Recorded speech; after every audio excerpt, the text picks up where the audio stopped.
وہ تو کالی چائے ہوگی، ہم تمہیں سبز کشمیری چائے پلائیں گے۔ طاہرہ فوراً پھولدار جاپانی پیالوں میں سبز چائے ڈال کر لے آئی۔ نجمی نے خالہ کو بتایا کہ اس کی سوتیلی ماں بھی پہنچ رہی ہے اور وہ شاہ پری سے اس کے بیاہ کی تاریخ کے بارے میں شاید پوچھے گی۔ تم گھبراؤ مت بیٹی، اللہ میاں سب ٹھیک کر دے گا۔ چونکہ آج چوکی کا دن تھا اس لیے خالہ نے صبح سے ہی اپنے لڑکوں کو کہہ دیا تھا کہ وہ دوپہر کا کھانا دفتروں میں ہی کھائیں۔ محلے کی صرف ایک دو عورتوں کو ہی دعوت دی گئی تھی جو خالہ کی پرانی ملنے والیاں تھیں اور جن کے سروں پر بھی شاہ پری کا سایہ تھا۔ ابھی شبانہ اور نجمی نے چائے ختم نہیں کی تھی کہ سیڑھیوں والا دروازہ کسی نے زور سے کھٹکھٹایا۔ خالہ نے طاہرہ کی طرف دیکھ کر کہا، جیو میراسن آ گئی ہوگی، اسے اوپر بلا لو۔ طاہرہ بڑی تیزی سے سیڑھیاں اتر کر گئی اور پھر سیڑھیوں میں جیو میراسن کی آواز بلند ہوئی، اور اب بھاگ لگائے رکھے، خیر رکھے، دارا کہاں ہے خیر نال؟ اوپر ہے امی ماسی۔ جیو میراسن اس گھر کی بڑی پرانی دوست تھی اور طاہرہ اور اس کے گھر والے کے دوسرے افراد اس کا بے حد احترام کرتے تھے، اسے ماسی کہہ کر بلاتے تھے۔ جیو میراسن اپنی 2 جوان بیٹیوں کے ساتھ اوپر آ گئی۔ آتے ہی اس نے آگے بڑھ کر نجمی کی خالہ کا ماتھا چوما اور ہاتھ باندھ کر بولی، دارا میرے حق میں دعا ضرور کرنا شاہ پری سے، تمہارا بھانجا کوئٹ جانا چاہتا ہے۔ دارا نے جیو میراسن کی طرف دیکھ کر کہا، جیو جب شاہ پری آئے گی تو تم خود سوال کر لینا اس سے، تمہیں تو وہ جانتی ہے۔ جیو میراسن دعائیں دیتے ہوئے بولی، مولا مشکل کو شارنگ لائے گا، خیر نال تبلے کی جوڑی میں نیچے بیٹھک میں ہی رکھائی ہوں، چمبیلی کا عطر منگوا لیا ہے نا؟ ہاں ماسی، نیچے طاق میں بوتل پڑی ہوئی ہے۔ جیو میراسن کی بیٹیاں بھی بلائے لے رہی تھیں، بار بار ان کے منہ سے دعائیں نکل رہی تھیں۔ شبانہ اور نجمی نے انہیں 11 روپے نظر پیش کی تو میراسن نے باری باری دونوں کے ماتھے چوم کر انہیں ڈھیروں دعائیں دی۔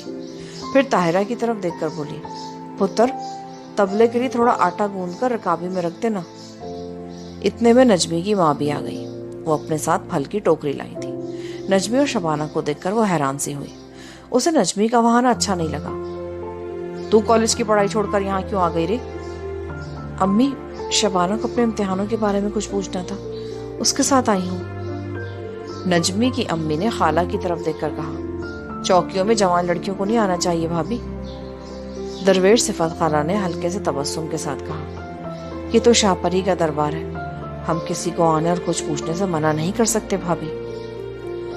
طاہرہ پھلوں کی ٹوکری لے کر اندر آ گئی۔ اندر ایک بڑے تمپوس میں نوکرانی پہلے سے پھل کاٹ کر ڈال رہی تھی۔ کیلوں، امرود اور سیبوں کے کئی ٹکڑے کیے جا رہے تھے۔ یہ پھل چوکی کے دوران شاہ پری کی حاضری پر اہل مجلس کو تبرک کے طور پر دیا جاتا تھا اور بعد میں اسے محلے کے بچوں میں بانٹ دیا جاتا تھا۔ نجمی کی امی نجمی کی طرف دیکھ کر بولی، جاؤ نیچے جا کر بیٹھو۔ نجمی شبانہ کو لے کر نیچے بیٹھک میں آ گئی۔ بیٹھک میں پہلے ہی محلے کی 2 عورتیں بیٹھی تھی جنہیں خالہ نے مدعو کیا ہوا تھا۔ نجمی اور شبانہ نے سلام کر کے چاندنی کے فرش کی ایک جانب ہو کر بیٹھ گئی اور سرگوشیوں میں باتیں کرنے لگی۔ اتنے میں طاہرہ اور نوکرانی نیچے آ گئی۔ نوکرانی نے کٹے ہوئے پھلوں والا تمپوس اٹھا رکھا تھا۔ طاہرہ کے ایک ہاتھ میں گندھے ہوئے آٹے کی رکابی اور دوسرے میں اگربتیوں کا بنڈل تھا۔ آج اس نے بھی نہا دھو کر نئے کپڑے پہن رکھے تھے اور سر کے بالوں کو دوپٹے سے ڈھانپ رکھا تھا۔ نجمی اور شبانہ بھی سر کو پوری طرح ڈھانپ کر بیٹھی ہوئی تھی۔ اگربتیاں سلگا دی گئی، پھلوں کا تمپوس یا تشت درمیان میں رکھ دیا گیا۔ پہلے جو ثابت پھلوں کا تشت پڑا تھا، طاہرہ نے اسے گاؤ تکیوں کے برابر میں رکھ دیا۔ وہ خاص پھل تھے جو شاہ پری حاضر ہو کر خالہ جان کی وساطت سے خاص لوگوں کو عطا کرتی تھی۔ تھوڑی دیر میں میراسن بھی اپنی دونوں بیٹیوں کے ساتھ نیچے آ گئی۔ گاؤ تکیوں کے بالکل سامنے دیوار کے ساتھ ان کے لیے 3 پیڑیاں لگا دی گئی تھیں۔ انہوں نے چادر کھول کر تبلے کی جوڑی نکال لی۔ میراسن نے پان والی مخملی تھیلی اپنے سامنے رکھ لی، قوام والا پان منہ میں رکھا اور گلدان کو اپنے قریب کر لیا۔ ایک بیٹی نے گھنٹی نکال کر ذرا سی بجائی۔ اس گھنٹی کی آواز پر جیو میراسن نے تبلے پر آٹا لگا کر اسے سرکانا شروع کر دیا۔ محلے کی دونوں عورتیں بڑے ادب اور خاموشی سے بیٹھی تھیں۔ تھوڑی ہی دیر گزری ہوگی کہ اوپر سے خالہ جان طاہرہ اور نوکرانی کے ہمراہ نیچے تشریف لائیں۔ ان کے آتے ہی عطر کی تیز خوشبوئیں بھی نیچے بیٹھک میں آ گئیں۔ بیٹھک کی گلی کی طرف نکلنے والی ساری کھڑکیاں بند کر دی گئی تھیں، صرف ایک روشن دان ہی کھلا تھا۔ سردیوں کا موسم کچھ شروع ہو گیا تھا مگر ابھی اتنی سردی نہیں تھی۔ خالہ جان جاسم پہ گاؤ تکیوں کے درمیان بیٹھی ہوئی، ان کے کھچڑی بال پورے کھلے ہوئے تھے اور ان کے شانوں پہ بکھرے ہوئے تھے۔ ان بالوں میں چمبیلی کا تیل لگایا جاتا تھا۔ بیٹھک کی فضا مختلف قسم کی دیسی خوشبوؤں سے بوجھل ہو گئی تھی مگر شبانہ ان خوشبوؤں کی عادی تھی۔